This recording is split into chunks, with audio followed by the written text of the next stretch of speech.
Vamos a leer esta mañana el testimonio más antiguo del Nuevo Testamento que nos habla de la confesión de la resurrección.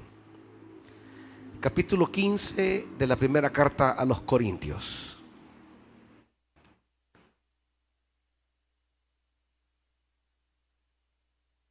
Primera Corintios capítulo 15.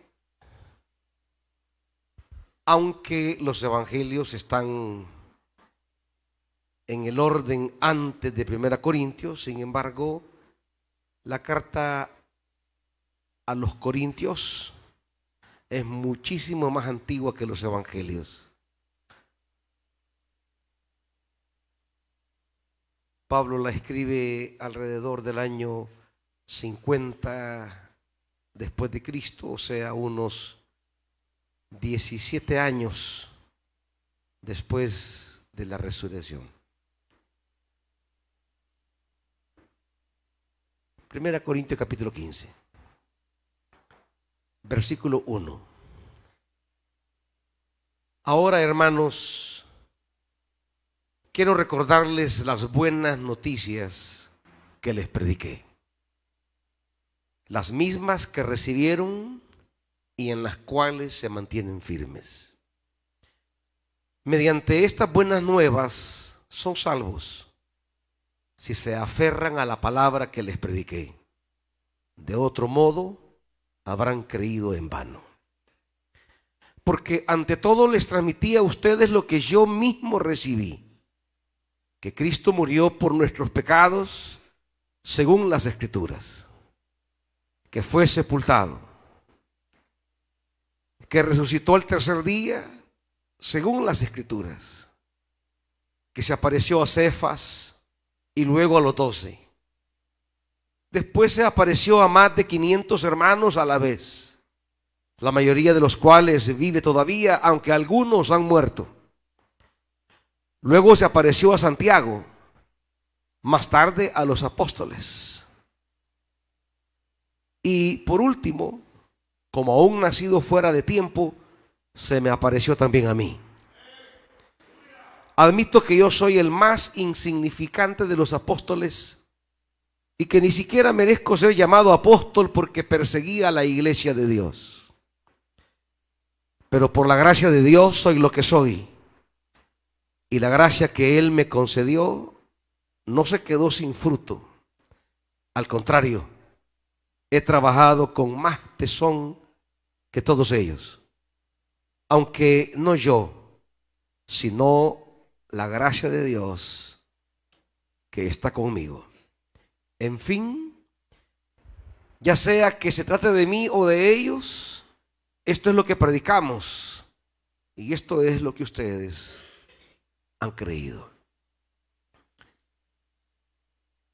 Espíritu Santo, asístanos con el soplo de vida que su palabra trae al corazón. En el nombre de Jesús. Amén. Siéntense, amados.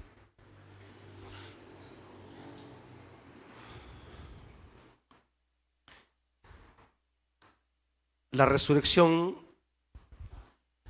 a grandes rasgos, creo yo, tiene tres lugares importantes en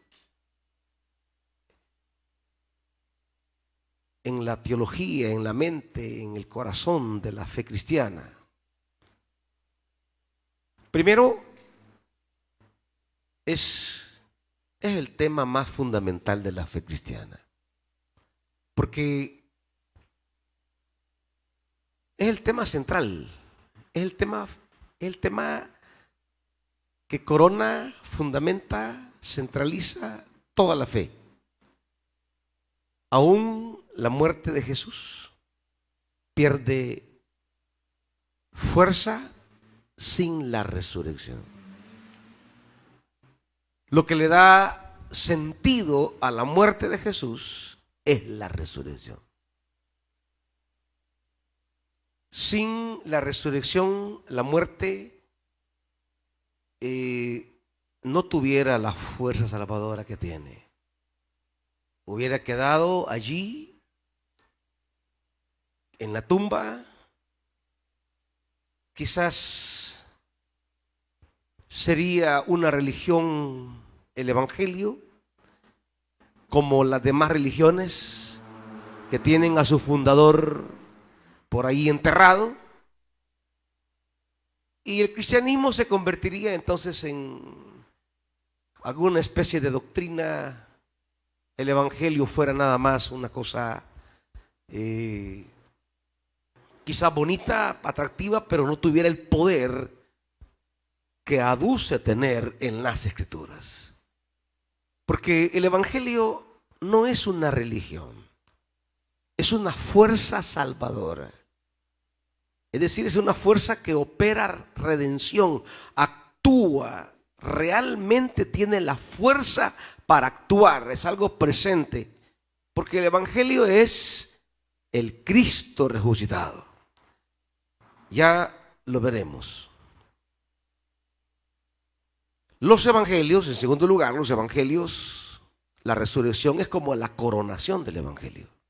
Todos terminan con el tema de la resurrección. Es como la cúspide, es la cima, el cenit de la narrativa evangélica. No se quedan con la cruz. En la narrativa evangélica tienen que plantear el sepulcro vacío y las apariciones. Él vive. Es el mensaje con el que cierra los evangelios. Y la resurrección es la esperanza más gloriosa que anima nuestra vida. Nosotros creemos que los que han muerto en Cristo se levantarán. Creemos que todos los que hemos amado en la fe, todos aquellos que han estado entre nosotros y ya no están, y todos aquellos que nos han antecedido al paso de los siglos, un día se levantarán de entre los muertos. Solo descansan, solo duermen. Un día serán despertados. Y nosotros mismos, al morir, un día seremos levantados de entre los muertos. Esa es la proclama esperanzadora más grande. No termina todo en el sepulcro. El sepulcro no es el destino final nuestro y la muerte no vencerá. La vida vencerá al final. Esa es la trascendencia de la resurrección. Así que estamos ante el tema más capital, creo yo, de la confesión cristiana. Y es lo que básicamente diferencia a la fe cristiana del resto de fes. Que el Dios, el Señor en el que creemos, vive, está entre nosotros. Es el Señor de la iglesia. No adoramos un difunto. No venimos a hacer memoria del que fue. No. Él es el que es y el que será. Es su presencia vive entre nosotros. En estos versículos tan maravillosos, el apóstol Pablo sintetiza toda una comprensión del evangelio que espero el Señor nos ayude a entenderlo esta mañana. En estos versículos, Él nos traza las grandes líneas de la fe cristiana. Los primeros dos versículos nos hablan de el evangelio y su dinámica de vida. Eso es el evangelio y su dinámica de vida. En esos versículos, el apóstol Pablo nos señala la manera en que el evangelio se apropia de nuestra existencia y nosotros nos apropiamos del evangelio para desarrollar una existencia ligada a Dios. Hermanos, quiero recordarles las buenas nuevas, o sea, el evangelio. Y mire los verbos que va a usar a partir de aquí, que nos hablan de las diferentes acciones relativas al Evangelio. Primero, las buenas noticias que les prediqué. El Evangelio se anuncia, el Evangelio se predica. La iglesia es por definición mensajera de la buena nueva. No hay otro contenido. Cuando la iglesia proclama doctrinas que no son las fundamentales y esenciales al Evangelio, quiere decir que hemos desplazado el centro de interés, hemos desplazado el eje fundamental y nos estamos concentrando en una cosa secundaria, periférica o sin importancia al Evangelio. Lo que Pablo predica es la buena nueva, el Evangelio. La iglesia es por definición mensajera de una buena noticia. La iglesia lo que debe anunciar al mundo es con alegría, con pasión y con esmero un mensaje, una noticia. ¿Y qué noticia será esa? Es la que a continuación veremos del 3 en adelante. Pero el Evangelio primero se predica. Eso es lo que somos llamados a hacer. Siga conmigo y dígame cuál es el siguiente verbo. El Evangelio, para que tenga el efecto, para que resulte en operativizar la obra de Dios en nosotros, el Evangelio debo recibirlo, no solo predicarlo. No es una magia, pues, no es una fórmula abracadabra y por sí misma las palabras van a realizar un efecto. No, no, no. La palabra se predica, pero si la palabra no se cree, la palabra queda sin efecto. Porque la palabra se activa cuando yo la recibo, la acojo. Si no hay receptividad a la palabra puede ser poderosa, grande y tremenda, pero si yo no tengo la actitud, el corazón para recibir la palabra, para acogerla, para interiorizarla, la palabra queda sin efecto. La parábola del sembrador nos lo recuerda. El sembrador salió a sembrar la misma semilla para todos los terrenos. Pero esa palabra que tiene capacidad de dar fruto al 60, al 30, 70 y 100 por uno, esa palabra puede quedar inoperante si el terreno no tiene las condiciones para que esta palabra germine. Porque la palabra tiene esa doble cualidad.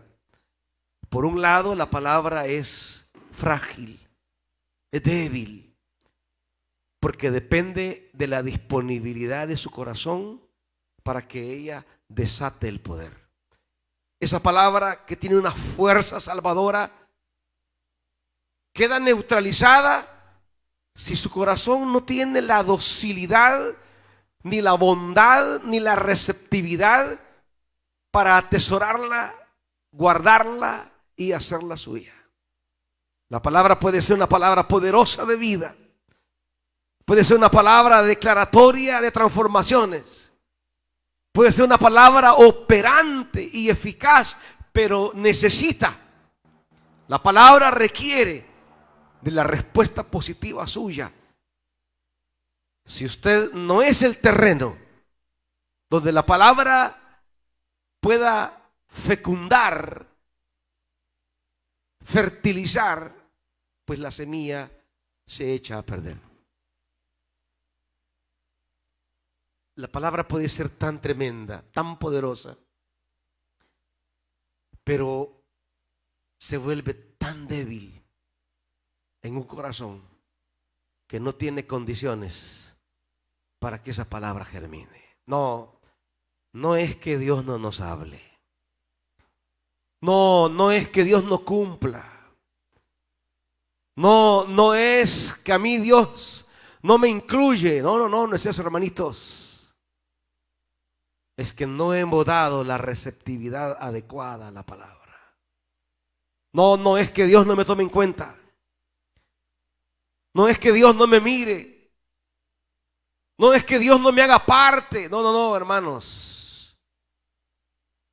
Como decíamos un día de estos en la palabra, deje de estar viendo a otros y culpando a otros. Es asunto de receptividad. Hay espinos, hay piedras, o simplemente está al aire libre y las aves se la comen. No es que Dios no te incluya, no es que Dios no te tome en cuenta, no es que Dios no se acuerde de ti, es que a veces no hemos desarrollado el corazón idóneo para que esa palabra logre llegar al terreno adecuado. Un corazón que tenga la capacidad de agarrar la semilla, atesorarla. Y cuando el corazón sabe atesorar la palabra, entonces allí se desata el poder de la palabra. Esa palabra que es poderosa, esa palabra que es creadora, esa palabra que es sanadora, esa palabra que es salvadora, desata su fuerza. Por eso la súplica debe ser: Señor, dame un corazón que atesore tu palabra. No es solo escucharla, hay que atesorarla. La palabra se predica, la palabra se recibe. ¿Y qué más? Versículo 1.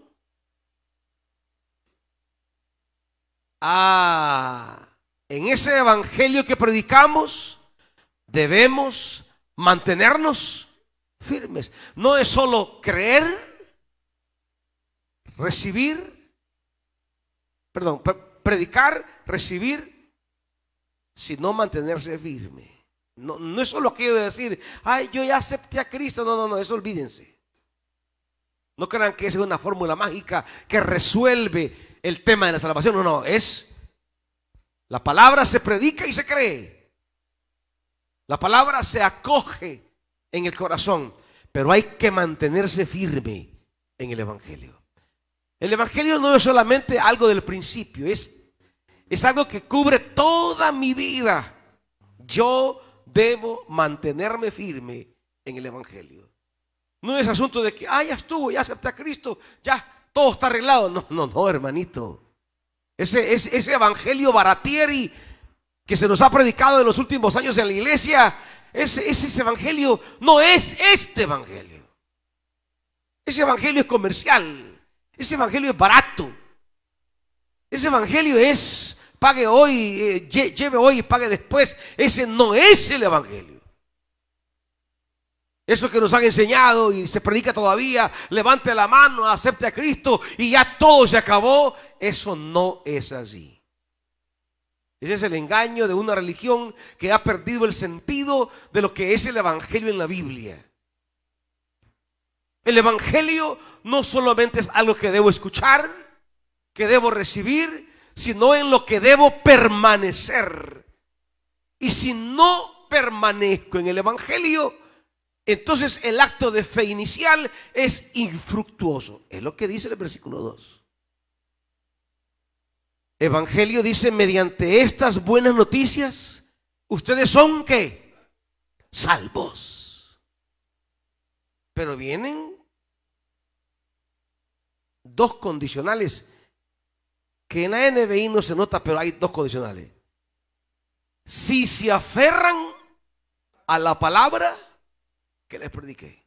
Si se aferran, no solamente decir la creí, no, me tengo que aferrar. La creo, pero me aferro. O sea, es la misma idea del versículo 1. Me mantengo firme. Si yo creo la palabra, pero no me mantengo firme y no permanezco en esa palabra, ¿qué dice Pablo? Entonces habrán creído. Creer sin permanecer es creer en vano. Nada que ver con esa pobreza con la que nos han presentado el evangelio. de sacarle una decisión y hacer una oracioncita y ya usted se va al cielo. No, no, hermanito, esa es una baratija que se les ha predicado. Les han presentado en lugar de oro, latón. No tiene ningún valor eso. Ese evangelio donde haga la oración y diga, ay, Señor Jesús, ahora me arrepiento. Ya estuvo, ya. Vámonos para el cielo. No, no olvídense, eso no es así. Eso no es lo que enseñan los evangelios. Esa no es la palabra que se predica en la Escritura. Esa es una especie de resumen distorsionada, desviada, que de Norteamérica nos han enseñado. Eso no es el evangelio. El evangelio se predica, se cree, se recibe y se mantiene firme. Y el hecho de mantenernos firmes significa que lo recibimos adecuadamente y que lo creímos correctamente. Y el hecho de no permanecer, el hecho de no estar aferrados a la palabra, significa que nuestra fe fue espúrea. Fue una fe irrelevante, una fe pobre, una fe falsa. Esa fe no salva.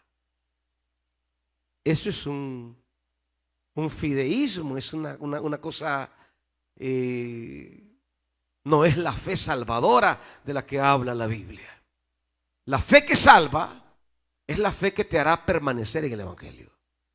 La fe que salva es la fe que te hará crecer en la palabra.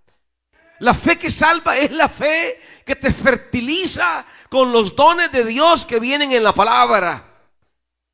La fe que salva es la fe que te desarrolla en el carácter, el propósito y el servicio de Dios. No es el simple acto de decir creo. Cuando Santiago hable de esa fe, que no es una fe seria, él hará de una forma irónica el comentario de decir, tienes fe, pero si aún los demonios creen y tiemblan. O sea, hay una fe que también la comparten los demonios. Hay una fe que también creen los demonios.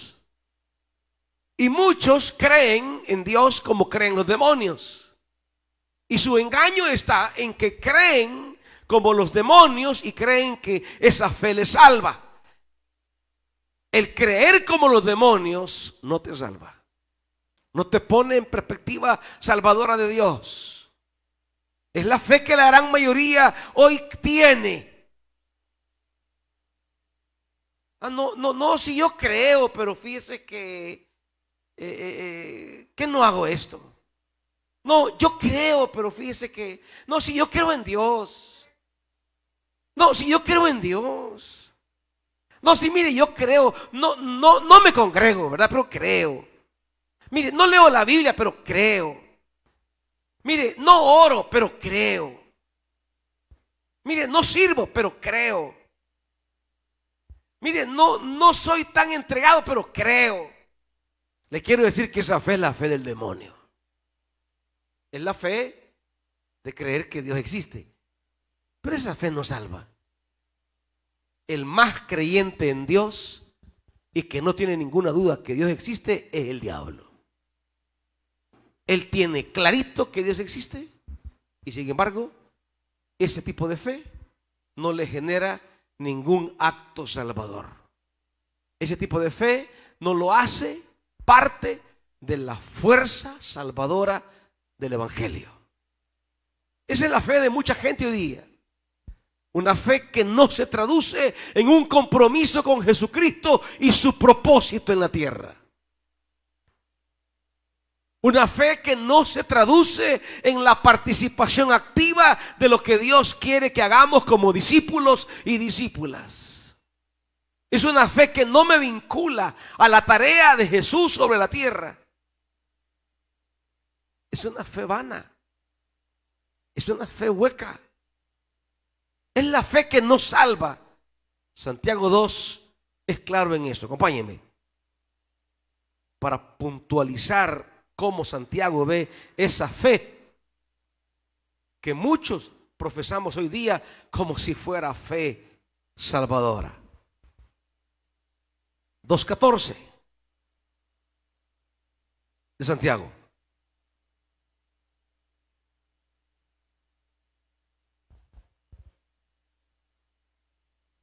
Versículo 14. 2:14. Hermanos míos, ¿de qué le sirve a uno alegar que tiene fe si no tiene obras? Quiere decir que a la fe debe acompañarle un cierto obrar. La fe debe tener una cierta opción de vida. La fe te debe movilizar a un cierto tipo de conducta, de actuación, de accionar. La fe te debe accionar. ¿Podrá acaso salvarlo esa fe? Esa fe que no te compromete, que no te activa, que no te hace partícipe de cierto accionar, ¿será una fe salvadora? Santiago dirá no. Versículo 18. Sin embargo, alguien dirá, tú tienes fe, yo tengo obras. Pues bien, muéstrame tu fe sin las obras y yo te mostraré mi fe por mis obras. ¿Tú crees que hay un solo Dios? ¿Lo crees? Magnífico. También los demonios lo creen. Y ellos no se lo creen. Hacen algo que tú no haces. Tiemblan. Los demonios creen y tiemblan. Pero esa fe, aunque te haga temblar, no salva. ¿Entiendes eso?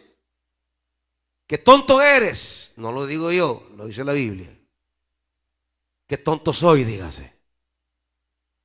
¿Quieres convencerte de que la fe sin obras es? O sea que ese hermanito que yo ya acepté a Cristo, yo creo en Cristo. Ah, de verdad. Y quiero ver cuál es su compromiso con Cristo. No, es que fíjese que esa fe es estéril. O sea, no produce nada. ¿No trae salvación? Pues no. ¿No trae vida? No. ¿No trae sobre mí la obra de Dios? No. Pero es fe, yo tengo fe en Dios. Sí, pero el demonio también tiene fe en Dios y no produce nada. Y pondrá el ejemplo de Abraham y el ejemplo de Rahab. Son acciones. En el caso de Abraham, Abraham ofreció sobre el altar a su hijo. Decisiones, acciones, compromisos. Rahab hospedó a los espías y les ayudó a huir. Son opciones de la vida. La fe te hace tomar lado en la existencia. La fe te hace decidir, tomar caminos. La fe te moviliza, la fe te activa, la fe te pone en una dirección. La fe no es aquello, no, si yo creo, yo aquí estoy, aquí creo. Ahí estoy en mi casita, ahí creo. No, la fe te pone en una actividad comprometida, en un compromiso, en decisiones, en asumir opciones.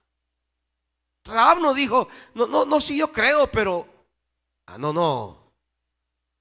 El rey le manda a decir que lo entregue. Ella dice, no, ya se fueron. Los guarda, les da de comer, los esconde, los cuida y los envía. Decide, se compromete. Tomó parte activa en lo que Dios estaba haciendo. Se expone. Se sacrifica. Toma partido. Decide a favor de. No es aquella fe pasiva, inactiva, descomprometida que acompaña a muchos evangélicos hoy día. Esa fe no salva a nadie. Soy libre de quitarles esa mentalidad y ya ustedes corren por su cuenta.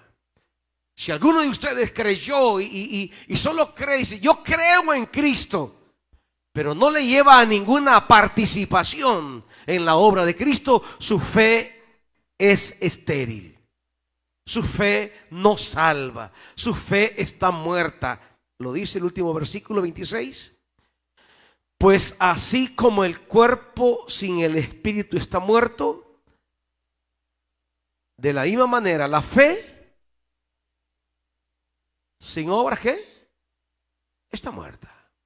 Cuando dice obras, está hablando de esa participación activa en los actos de Dios en la historia.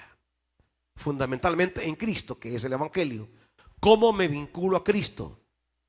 Lo que hemos hablado, seguir a Cristo, participar con Cristo, definirme con Cristo, ser parte de su obra, testigo del reino, hacedor del reino, sembrador del reino.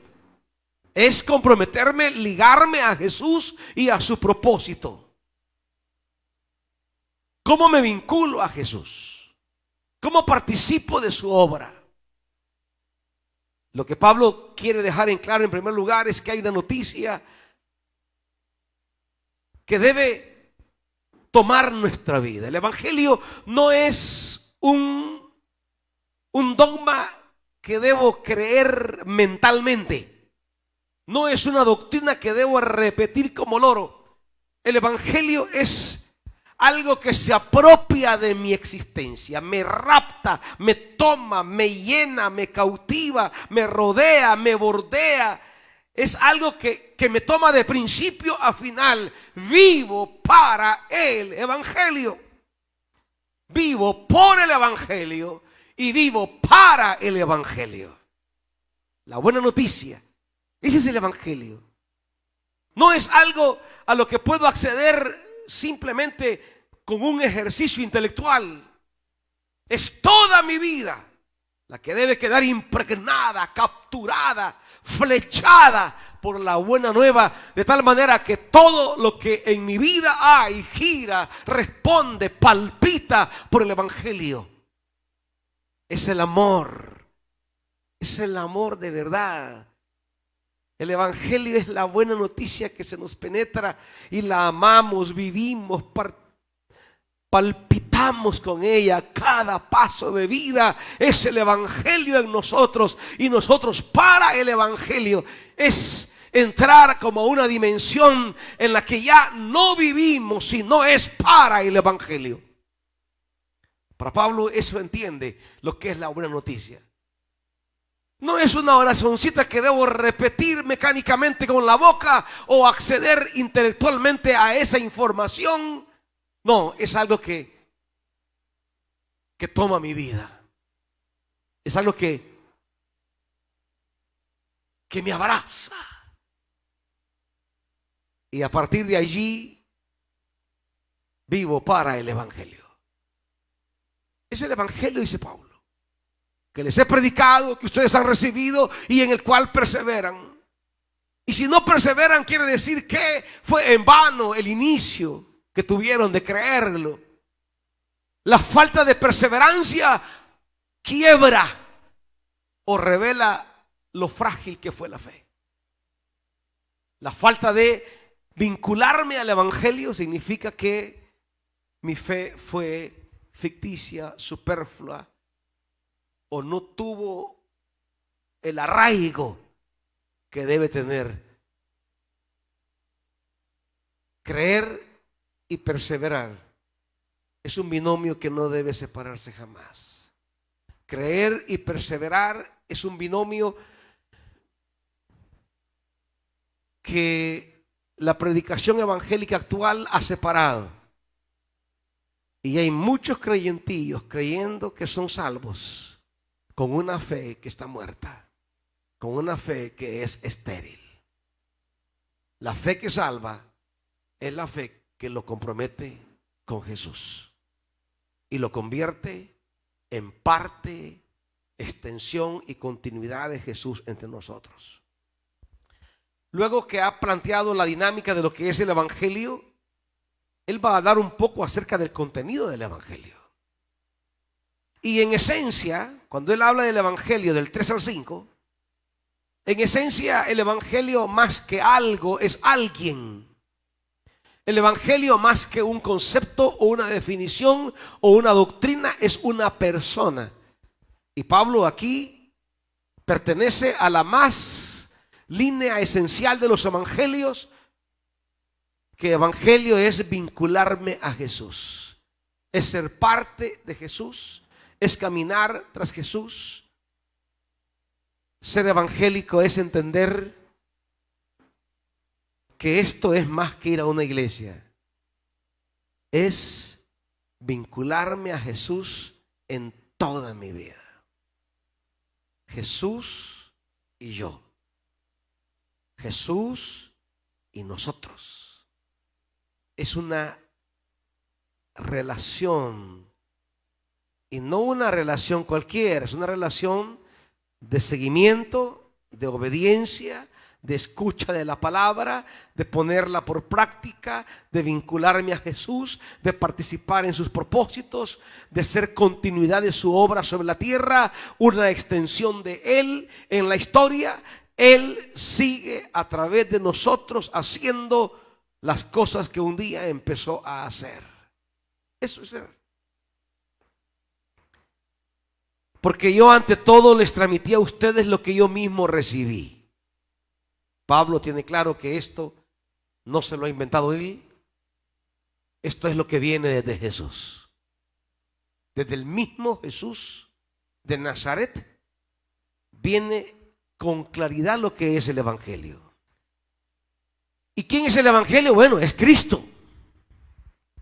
Ese Cristo que murió por nuestros pecados, según las Escrituras, y que fue sepultado. El evangelio es Él, su historia. En la primera frase, Pablo resume la vida histórica de Jesús.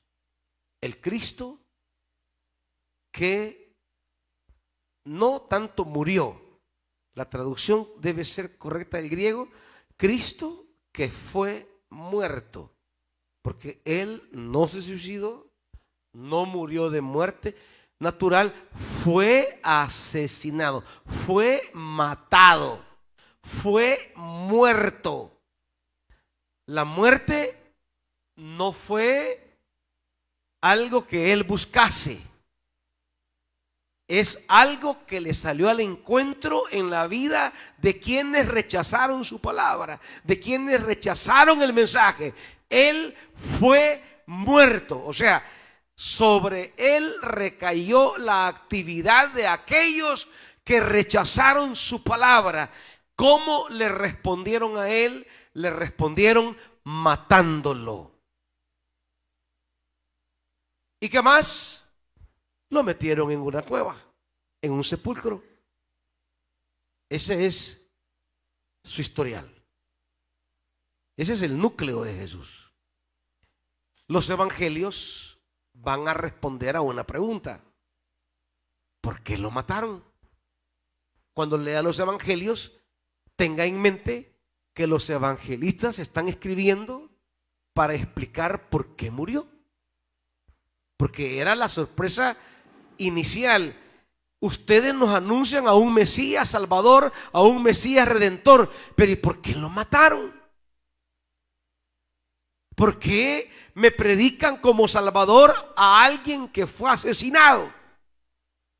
Entonces los evangelistas escribieron las obras y las enseñanzas de Jesús para entender cómo el camino de Jesús, su palabra y sus obras, los llevó en un proceso cada vez más creciente de conflicto con las autoridades religiosas, hasta que aquello no aguantó más y decidieron asesinarlo y planificaron asesinarlo y lo sepultaron. Esa es la historia de Jesús. El porqué de su muerte. ¿Por qué terminó clavado en una cruz? Bueno, los evangelios dirán por sus palabras, sus enseñanzas. Eran enseñanzas que ponían en crisis el sistema religioso establecido. Sus obras cuestionaban los fundamentos religiosos del templo. Y no hubo más opción que sacarlo del camino. Era molesto, era incómodo. Claro, ellos dijeron: es pecador, es blasfemo y está endemoniado. Que son las acusaciones que la religión siempre levanta para deslegitimar a alguien. Es pecador, es blasfemo y es hijo del diablo. Y con esas tres lo condenaron, pidieron su muerte y lo terminaron acusando. Pero no todo termina allí. Hay otra afirmación y es la que sigue. Fue sepultado, pero otra vez fue resucitado al tercer día, según las Escrituras. Fue muerto es la respuesta del sistema ante la palabra y la obra de Jesús. Digamos, el hombre, la humanidad organizada en poder y en religión, asesina a Jesús. Ahora, ¿qué es lo que viene? La respuesta de Dios. Esa fue la respuesta humana. Jesús es la buena nueva. Y se presenta ante los hombres. Los hombres responden a esa buena nueva matándolo. Y lo sepultan pretendiendo que ahí llega todo. Pero ahora viene la respuesta de Dios ante Jesús. Y la respuesta de Dios es lo contrario a los hombres. Ellos lo asesinaron, ahora Dios lo va a levantar de entre los muertos. Dios responde a Jesús y lo resucita al tercer día, según las Escrituras. Y así como su muerte se evidenció en la sepultura, ahora su resurrección se evidencia en el aparecimiento. Él apareció, Él se dejó ver, Él se manifestó, Él se dio a conocer, Él se presentó delante de algunas personas para mostrarse como vivo. Vivo de una manera distinta. Porque no era vivo como la hija de Jairo, no era vivo como Lázaro, no, era vivo de otra manera. Él estaba vivo, era el mismo, pero a la vez tenía otra cosa distinta. No era un simple volver a la vida. No era revivificado, no. La resurrección de Jesús es única. Él fue resucitado por Dios a esa vida de Dios. No era la simple vida humana, era una vida integrada a Dios. Se le podía reconocer, sí, pero también se le podía no reconocer. era una existencia.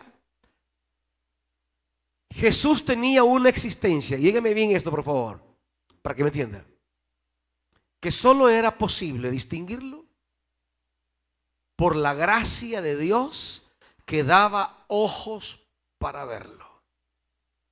Fíjese bien esto. Se le podía ver, pero no se le podía ver por una especie de capacidad humana. No se podía ver a Jesús por una especie de la visión normal. No, no, no, no. No es que usted iba, ahí está Jesús. No, no, no, no, no. Los caminantes de Maús no lo reconocieron. María Magdalena no lo reconoció. Solo se le podía conocer, ver, porque Él realizaba una operación en nosotros para poder verlo. Por eso es como una epifanía, una manifestación de Dios. No es el hombre en su estado natural que tenía acceso a ver a Cristo resucitado, sino que lo miraban desde la perspectiva de la visión que Dios les permitía tener. Por eso dice, Dios abrió sus ojos. ¿Qué significa eso? Dios les dio acceso a ver a Jesús en esa nueva existencia. No sé si me entienden esto. No es que él andaba por ahí caminando y todos los podían ver. No, no, no, no. Fíjense bien. No es que él caminaba y, hola, buenos días, felicidades a todos, mucho gusto. No, no, no, no, no, no. Porque él estaba resucitado, pero existía en una manera inaccesible a la capacidad humana de ver. No sé si me entiende esto, hermanito. Porque aquí quiero que me entiendan lo que es la resurrección. Es que nosotros creemos que Él resucitó como Lázaro o como la hija de Jairo, que se levantó. ¡Ey, qué onda! Deben de comer y ven aquí. No, no, no. No es que Él era uno más y que todos lo podían mirar. No, no, no. Su resurrección, ver a Jesús resucitado, era un acto de gracia. Es porque Dios le permitía a usted verlo. ¿Me explico? Antes de su muerte, pues lo podían ver todos, creyentes y no creyentes. Lo podían ver amigos y enemigos. Lo podían ver discípulos y los que lo entregaron, todos lo podían ver. No, no. El Cristo resucitado no estaba al alcance de todos. No era algo que se podía ver como usted ve a la pastora, a cualquiera que está aquí, a Víctor, a hermano Miguel, y aquí está. No, no, no. Ver a Jesús en la nueva vida que Dios le había dado, solo era posible si Dios nos concedía la gracia de verlo vivo, en esa dimensión que no es accesible a la dimensión física, sino a que Dios abra mis ojos y me haga verlo. Por eso dice apareció, no dice vieron. No, Él se aparece, Él se deja ver. No es, y ellos lo vieron. No, no, no, no es que lo vieron, es que Él se dejó ver. Si Él no se deja ver, pues no lo hubieran visto. No sé si me entienden esto, hermanito. Es para que entiendan que la resurrección de Jesús no es como a veces creemos, que simplemente volvió a la vida. No, no, no, no, no, no, no, no. La resurrección de Jesús es entrar a la vida de Dios. Él ya vive como Dios vive.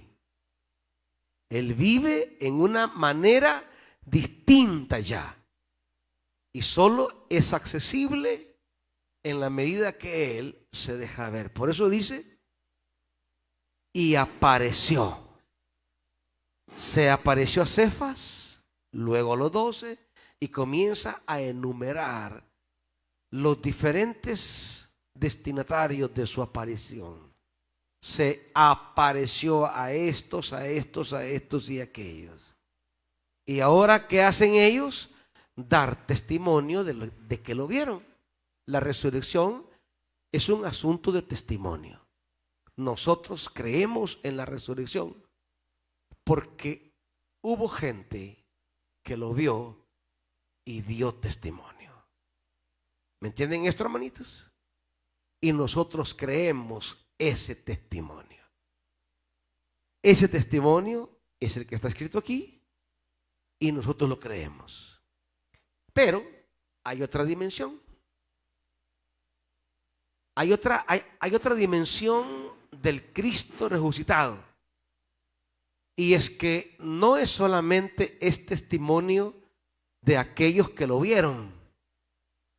No, también es testimonio de aquellos que lo experimentamos.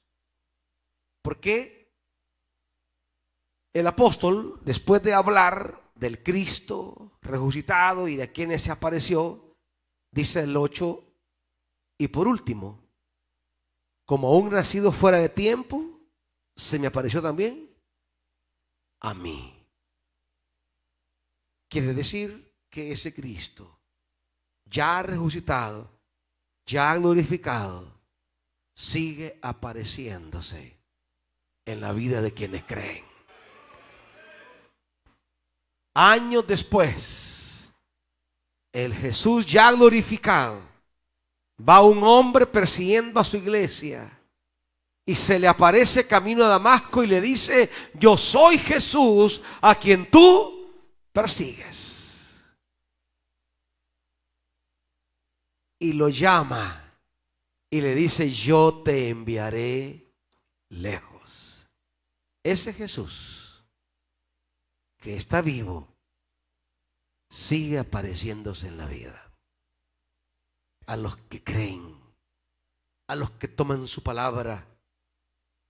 Y no se aparece por un ejercicio de diversión, se aparece para llamarte y comisionarte a la tarea. Aunque ya estaba glorificado, se aparece a Saulo y se nos aparece también a nosotros. Y nosotros hoy podemos experimentar a Jesús vivo, a Jesús resucitado. Podemos, a través de la buena nueva, a través del Espíritu, podemos experimentar, ver y caminar con Jesús.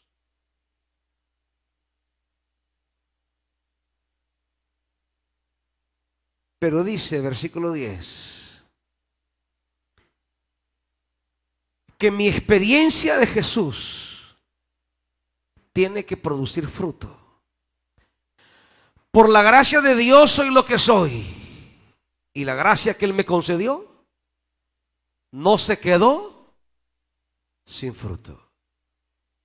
El que diga que se ha encontrado con Jesús y que cree en Jesús debe dar, ¿qué? Fruto. Si no hay fruto, no ha habido encuentro. Si no hay fruto, no hay aparecimiento de Jesús a tu vida. La experiencia de Jesús en nosotros se traduce en una vida que dará frutos para el reino de Dios. Frutos para la buena noticia. Frutos para la proclamación del Evangelio. Quien dice creer en Jesús debe tener frutos. La gracia no es infructuosa. La gracia es fructífera. La experiencia del Cristo resucitado me convierte en una persona sedienta de dar frutos para Dios. Celebrar la resurrección sin el compromiso de dar frutos para Jesús es una esterilidad. Es estar nada más conmemorando algo que no tiene significado a mi vida. Creer en la resurrección es vivir los frutos de la resurrección. Y Pablo dice, la resurrección en mí, la resurrección de Jesús en mí no fue en vano.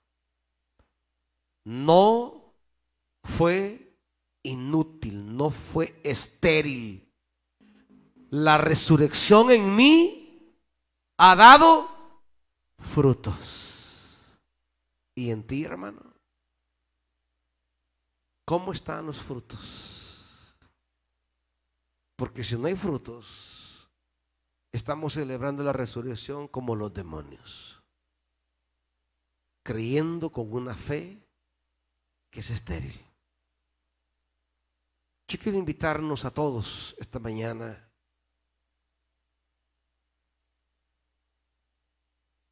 a hacer una tierra que desarrolle una fe en la que Jesús resucitado produzca en nosotros frutos para su gloria, frutos para Él, evidencias de que Él está en y con nosotros. Es producir una vida comprometida con Jesús.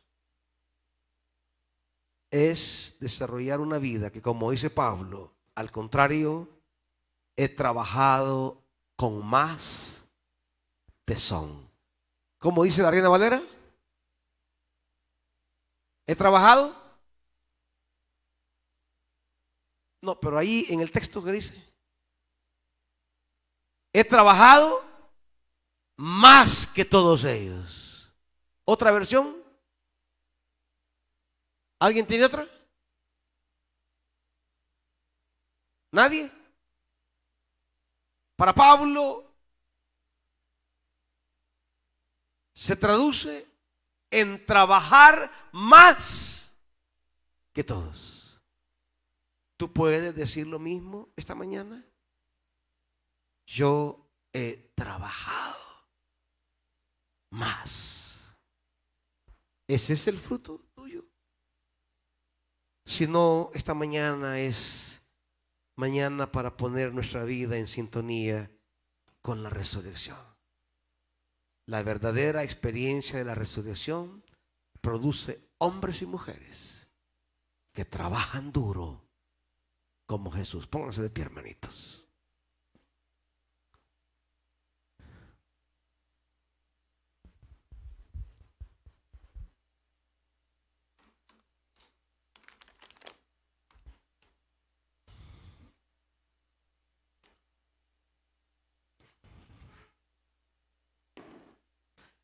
Señor, celebrar la resurrección es comprometerme con los frutos de la resurrección. No podemos simplemente venir, gritar, cantar y celebrar que la muerte no te venció si no has sido capaz de vencer mi comodidad, mi pasividad, si no he sido capaz de que la resurrección me convierta en un hombre o en una mujer comprometida contigo, que le apuesta a la vida como tú le apostaste, que decidió ser fiel al Padre como tú.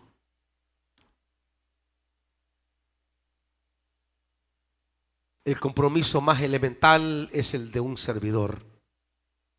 Lo que Pablo dice, el evangelio que les he predicado. Predicar la buena nueva es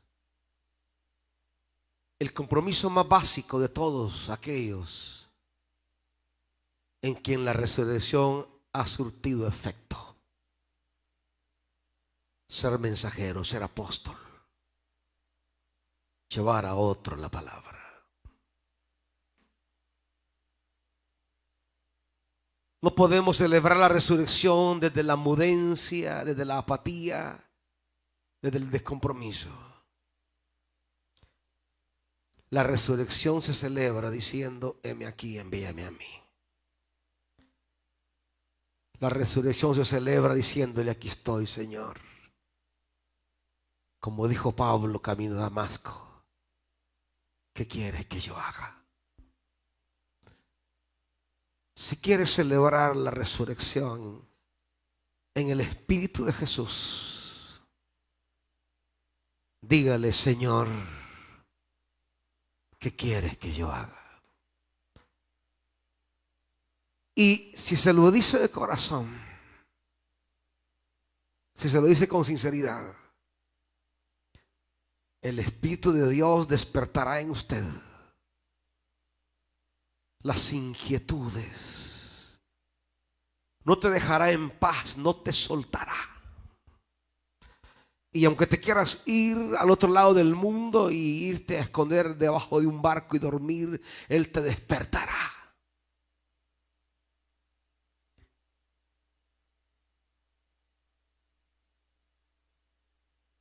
Celebrar la resurrección sin disponer la vida para Él es celebración de demonios. Celebrar la resurrección con la disposición de decirle: ¿qué quieres de mí? ¿Qué quieres que haga? Usted diga: Señor, yo soy su siervo, su sierva. Quiero que mi vida sea una vida fructífera.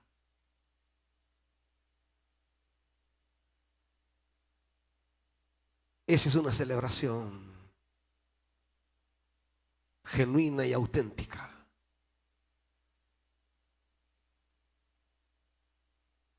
Y al igual que el apóstol Pablo, Dios le dirá: yo te mostraré. Y el Señor te va a mostrar lo que quiere de ti. A muchos de ustedes el Señor un día les dijo lo que quería de ti, pero has enterrado esa palabra. Has cubierto esa palabra con una cantidad de cosas en la vida. Pero Él un día te dijo: yo quiero que tú. Y te habló tan claramente. Pero surgieron piedras en tu vida. Surgieron espinos que fueron ahogando esa palabra.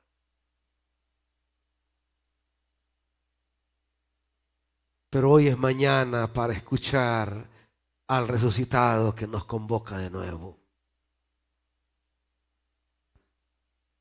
Él les dijo: vayan, díganle a mis discípulos y a Pedro que nos encontremos de nuevo en Galilea.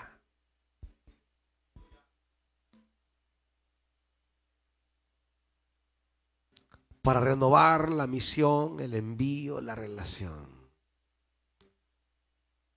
Celebrar la resurrección es resucitar al llamado que Dios me hizo un día. Es salir de la tumba de la comodidad. Es salir de la tumba de la pasividad. Es salir de la tumba del compromiso.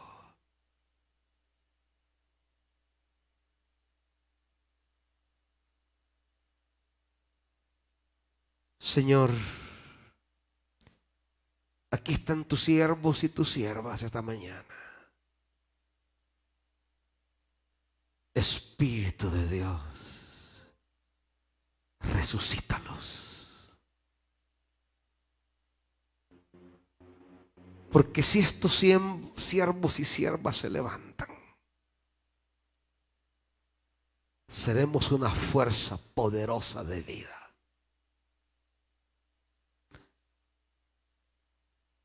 ¿Y cuántos entrarán a formar parte de la vida de Dios a través de estos siervos y siervas? Espíritu de Dios, renuévales el llamado, refréscales el llamado y conviértelos en instrumentos de tu gloria. Aleluya. En el nombre de Jesús. Amén. ¡Él vive! Pido a los hombres, por favor, que nos ayuden. Vamos a instalar inmediatamente 30 mesas para que todos puedan comer esta mañana. 20 mesitas. Así que